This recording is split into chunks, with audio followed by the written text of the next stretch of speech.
This isn't happening because there aren't good partners out there. This is not happening because you're not capable of success. And it's not happening because you're destined to struggle financially. All of this is happening because your mind is running on an old operating system, one that was programmed years ago, and it's working directly against your conscious desires.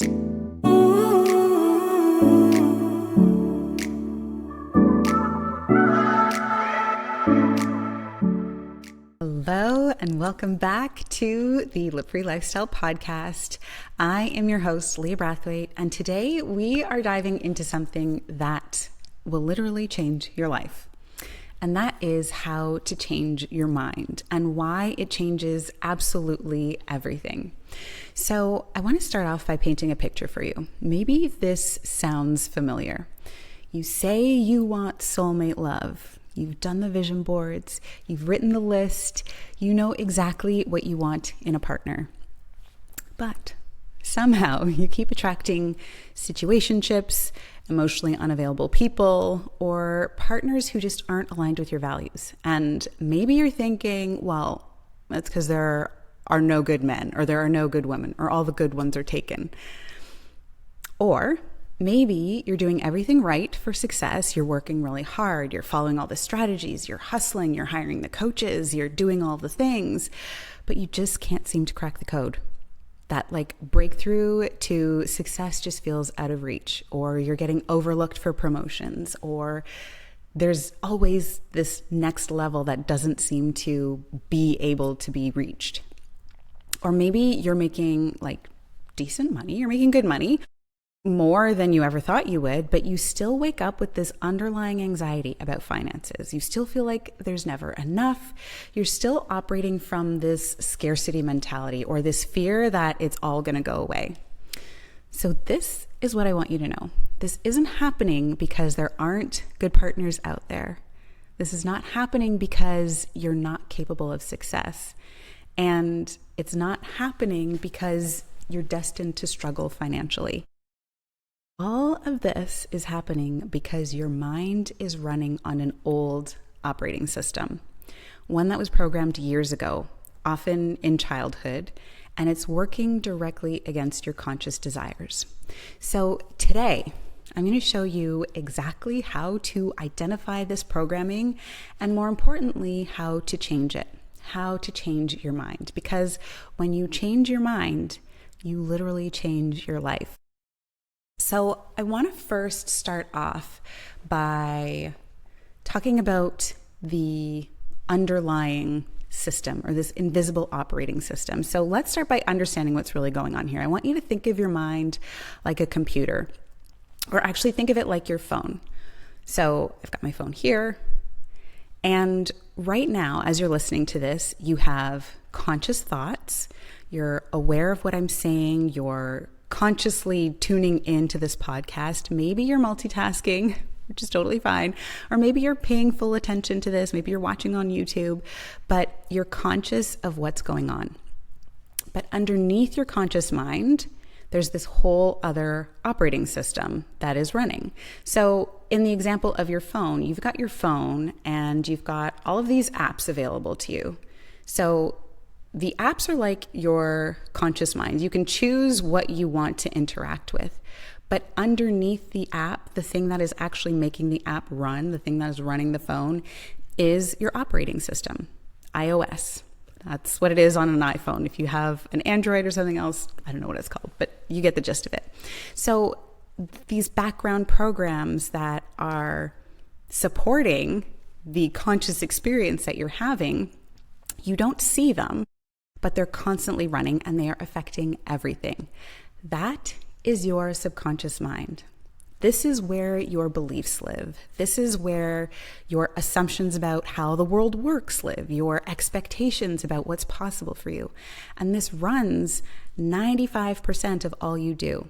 So if you have a corrupted operating system, the apps aren't going to function the way that you want them to, even if you want them to. So when you want to run a new app, for example, like let's say make more money or experience deeper love or achieve more success, but you have this outdated operating system, it's just not going to work. And so here's the thing. Most of these operating systems were programmed when you were a child.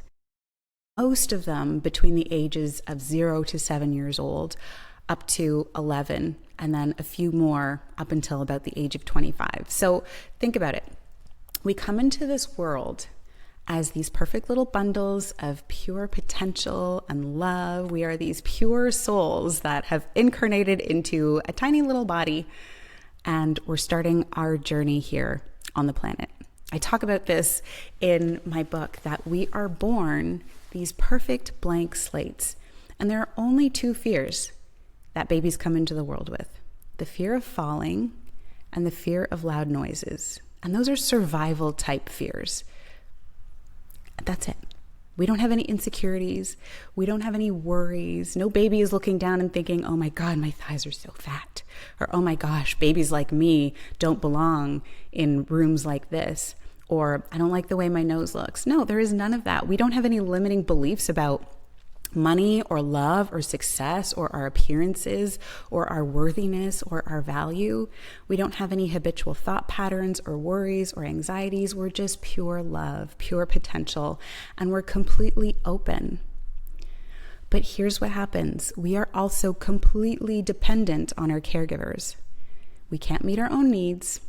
We can't even really communicate except by crying when something feels out of harmony.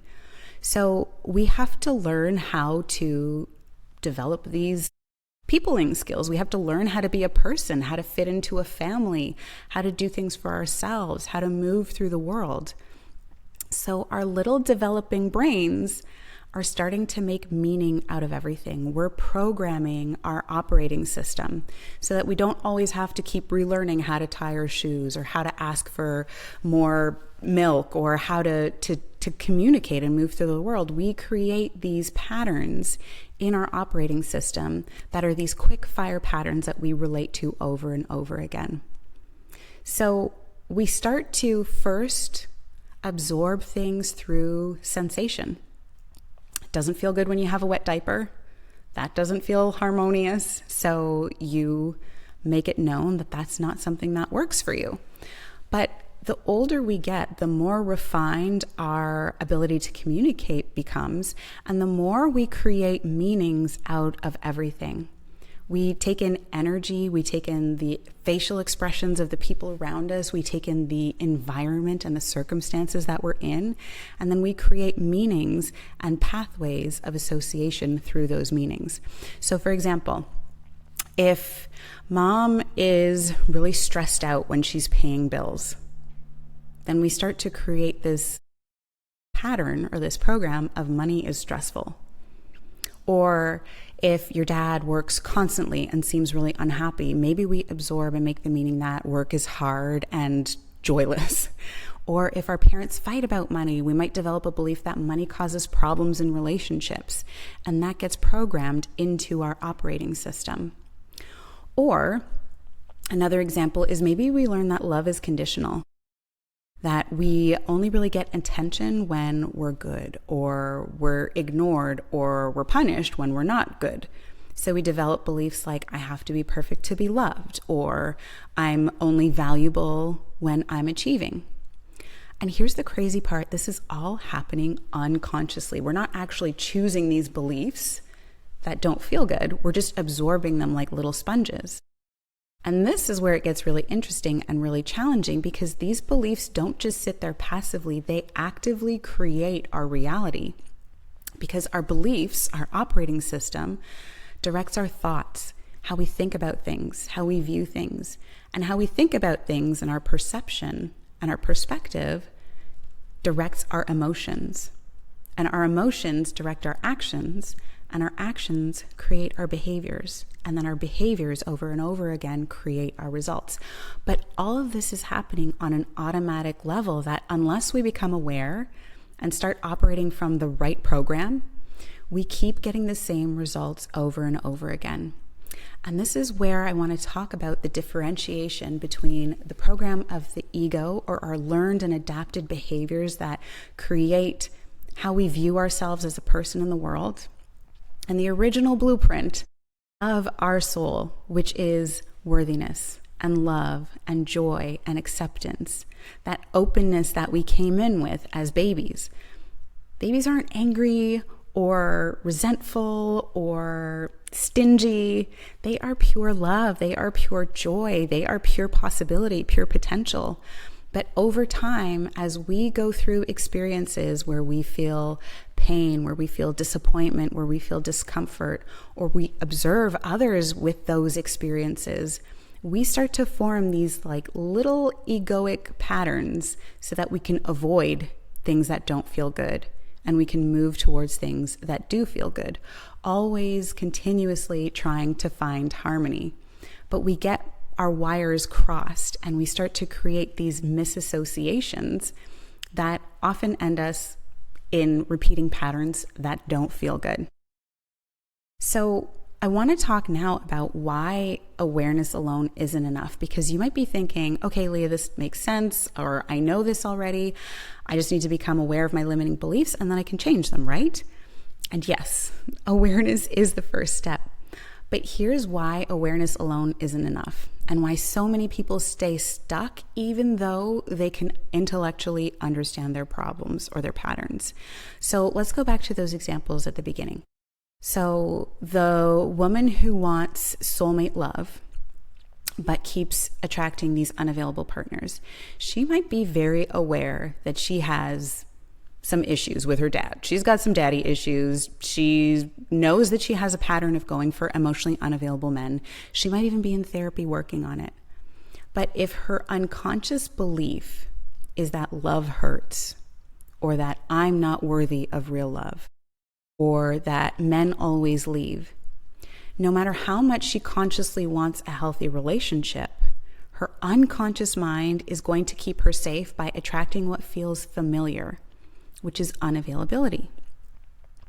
Or the person who is working really hard for success but might not be seeing any results. They might be very aware that they have, let's say, imposter syndrome, or that they are afraid of failing. But if their unconscious belief is, I don't deserve success, or people like me don't get to have what they want, then they'll unconsciously continue to sabotage their efforts, because the program that has been coded for a false sense of harmony is one that is contradicting to a desire that they've never had. Like, we wouldn't consciously choose disappointment. We don't consciously choose to hurt our own feelings over and over again. And then when it gets too painful and we've been disappointed too many times, we often just give up. So we decide that maybe it's just not possible for us, or maybe there are just no good men, or maybe money is always going to be hard. But that's not the truth. What's true is that we need to go deeper than just an awareness, than just knowing that there's something happening. We need to actually change the programming. So let me share with you the exact process that I use with my clients to change their programming, and I call it the 4-step mind change method. I love a framework. And this is based on the Live Free framework that is in my book and in my programs. This is what I walk all of my clients through. But the very first step is awareness. So the first step in any sort of change is becoming aware that something isn't working. You have to know that something needs to change so that you can actually change it. It sounds really simple, but it's actually quite profound, because this is the moment that you realize that the way you've been doing things isn't serving you anymore, and you are done. You are ready for something more. So for me, we talked about this in previous episodes, that was my oh shit moment, where I was standing in the kitchen on a Sunday afternoon. I had everything I was supposed to have to be happy, the husband, the house, the career, but I just felt so empty inside. And I had this moment where something inside of me said, not for another second. And I just knew, like, I can't live like this for another second. So that was my awareness moment. That was when I realized that something had to change. So your awareness moment might be different. Maybe it's realizing that you've been in the same type of unfulfilling relationship pattern for the 5th time. Maybe it's looking at your bank account and realizing that despite working so hard, you're still living paycheck to paycheck. Or maybe it's the moment that you realize, look, you're 40 and you still don't know what you actually want to do with your life.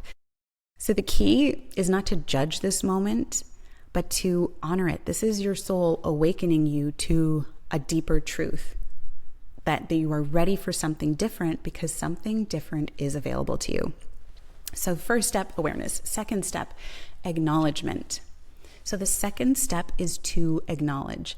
And I want to be really clear here that this is not the same as judging. This isn't about identifying. This is just about identifying the patterns and beliefs that are keeping you stuck. It's not about shaming yourself or judging yourself for continuing to repeat a pattern. Remember, this is unconscious. You're not doing it on purpose to hurt your own feelings. So no judgment here. This is where you become a detective of your own mind. So you can start asking yourself questions like, what do I actually believe about money? Maybe you discover beliefs like money is hard to make, or you have to work really hard to earn money, or there's never enough, or rich people are greedy. And becoming aware and acknowledging there's a belief here that is running that isn't perhaps the most helpful. Or in the love category, maybe when you ask yourself, what do I believe about love? You find beliefs like all the good ones are taken, or love doesn't last, or I have to choose between love and success, or I'm not worthy of unconditional love. And then asking yourself also, like, what do I believe about success? Maybe you uncover beliefs like I don't have what it takes, or success requires sacrifice, or people like me don't get to be successful. Or if I succeed, people won't like me anymore. So now when I work with my clients, we do this really deep dive to uncover all of their limiting beliefs, see exactly where they came from, and then create empowering new beliefs. But you can start right here, right now with some really simple questions. So pick one area of your life where you're constantly feeling like you're coming up against a struggle or you feel stuck. Let's say it's money. And just sit down with a journal and ask yourself, what do I believe about money? And then just start writing down whatever comes up without judging it. Then ask yourself, where did this belief come from? And maybe you remember your parents always fighting about money. Maybe you grew up hearing things like money doesn't grow on trees, or one of my mom's favorite was like, I don't have a single red cent. Like, I don't even have a penny. Or we can't afford that, or things like that. So the goal here isn't to blame your parents or your upbringing or your circumstances. There's no blame, there's no shame, there's no judgment here. The goal is just to see clearly what programming you're running, so you can choose whether or not you want to change it or keep it.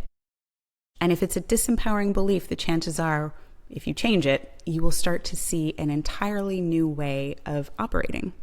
So the third step is to align with a new empowering belief. And this is where you literally rewrite the script from disempowering to empowering. So if your old belief was all the good ones are taken, then a new belief might be something like, my perfect partner is out there looking for me too. And you notice how that changes the energy? If you go into the dating scene with this belief or this underlying thought of like all the good ones are taken, there's almost this defeated energy that you're going in with. It's kind of hard to like make authentic connections when you're in that lower field of energy. But when you are in this anticipation or this excitement of like, my perfect partner is out there looking for me too, I wonder where I'm going to find him, there's a completely different frequency that you're emitting. So for the money side of things, maybe your old belief was money is hard to make. And maybe your new belief is money flows to me easily and abundantly. Do you notice how there's like a different energy in how you are going to act? If you're thinking money is really hard to make, it's like you're rolling up your sleeves, you're getting ready for a battle. But if you imagine that it's possible for money to flow to you easily and abundantly, you're more open to receive. So if your old belief was, I don't have what it takes to succeed, then your new belief might be, I have unique gifts and talents that the world needs. And notice the shift in energy. So we talked about your beliefs that inform your thoughts, and your thoughts that inform your emotions or how you feel. Those emotions are your energy in motion. That is the energy from which you are taking action. And that action in the energy that you're taking it in is what will create those results. So now here's the really important thing that I want you to remember. You don't have to believe the new belief right away. Your brain might be like, okay, yeah, right, Leah, money flows easily and effortlessly. Okay, that's not my experience. And that is okay. You're not trying to convince yourself of something false or believing something blindly. You're planting a new seed into your consciousness. You're giving your mind a new possibility to consider. This is exactly how your subconscious mind was programmed in the first place. A seed, a meaning that then took root and became the belief system.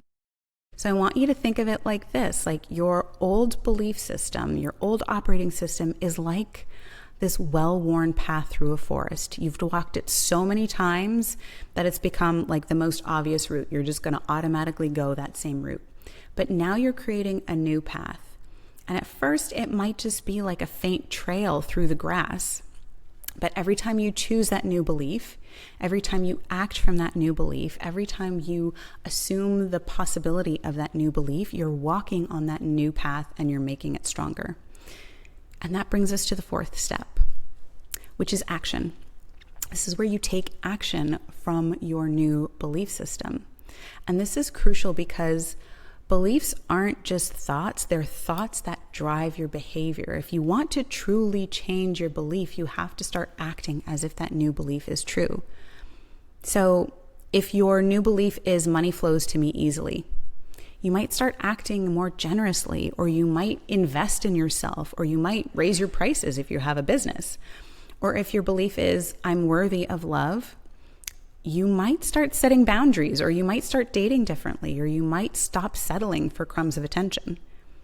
And if your new belief is I have what it takes to succeed, you might finally start that project you've been putting off.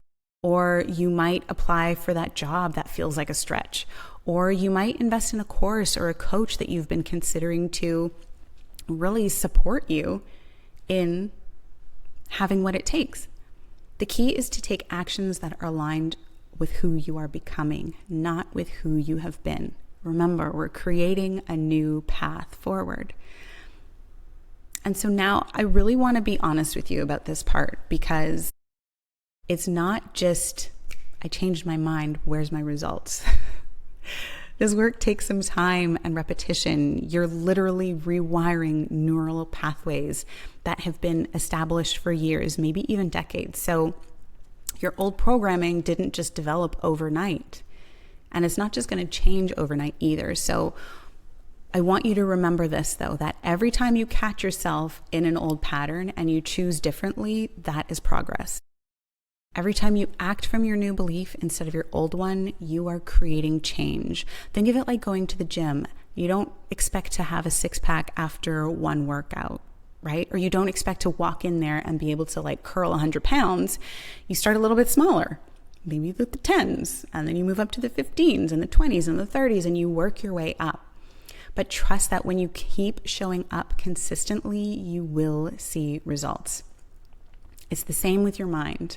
It's the same with anything. The more you do it, the better at it you get. So the key is to be patient with yourself and to celebrate your small wins. So maybe you catch yourself spiraling into, oh my God, there's never enough money. I'm running out of money.